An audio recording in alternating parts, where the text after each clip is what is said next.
Guys, কেমন আছো তোমরা সবাই? আশা করছি সবাই খুব ভালো আছো আর আমিও খুব ভালো আছি। তো এর আগের ভিডিওতে তোমাদের সাথে শেয়ার করেছিলাম যে হসপিটাল ব্যাগে আমার জন্য আমি কি কি নিয়েছি এবং বলেছিলাম যে নেক্সট ভিডিওতে তোমাদের সাথে শেয়ার করবো বেবির জন্য আমি কি কি ক্যারি করেছি। তো আজকে সেই ভিডিওটাই তোমাদের সাথে শেয়ার করতে চলে এসেছি। তো ফার্স্টে আমি যেগুলো নিয়েছি সেটা হলো এরকম স্কোয়াডের ল্যাব 4টে নিয়েছি। এগুলো প্রিন্টগুলো খুব সুন্দর আর একদম পিওর কটনের।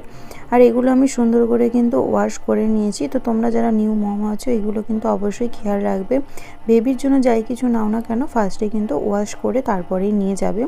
এছাড়া আমি একটা সফট টাওয়াল নিয়েছি, হয়তো ওটি থেকে বেরোনোর পর বেবিকে র্যাপ করার জন্য কাজে লাগতে পারে। এছাড়া দুটো ড্রাই সিট নিয়েছি, এছাড়া আমি নিয়েছি ওয়েট ওয়াইপস। এটা লাভের কিন্তু অ্যালোভেরা জেল ওয়েট ওয়াইপস। এটা বেবির জন্য খুবই সফট হবে, ভালো হবে, তাই সেই হিসেবে আমি নিয়েছি। এটা অফারে আসছিল তাই 3টে একসাথে আমি নিয়েছি। এছাড়া বেবির জন্য কিছু ড্রেস নিয়েছি, ড্রেসটা কতটা কাজে আসবে যায় না, বাট নিয়ে রেখেছি। কিছু ন্যাপিসও নিয়ে রেখেছি। জন্য নিয়েছি আর সেরকম কিছু নিইনি। এরপর বাড়ির লোকেরও তো আসেই, তখন নিতে থাকবে। ও হ্যাঁ, সরি, আর একটা জিনিস খুব ইন্টারেস্টিং এবং আমার কাছে খুব মজা লেগেছে, সেরকম একটা জিনিস তোমাদের দেখাই। সেটা হলো বেবি ক্যারি ব্যাগটা। যেদিন আমি ঠিক করেছি যেদিন হসপিটাল থেকে বেবিকে নিয়ে বাড়ি ফিরবো সেদিন এটার মধ্যে নিয়ে আসবো। বাট এতটাই গরম পড়ে যাচ্ছে আস্তে আস্তে, কতটা এটা কাজে আসবে জানি না, বাট আমি এটা নিয়ে রেখেছি। এবং দেখতে এটা এত কিউট আর এত সফট, আমার এটা খুবই পছন্দ হয়েছে।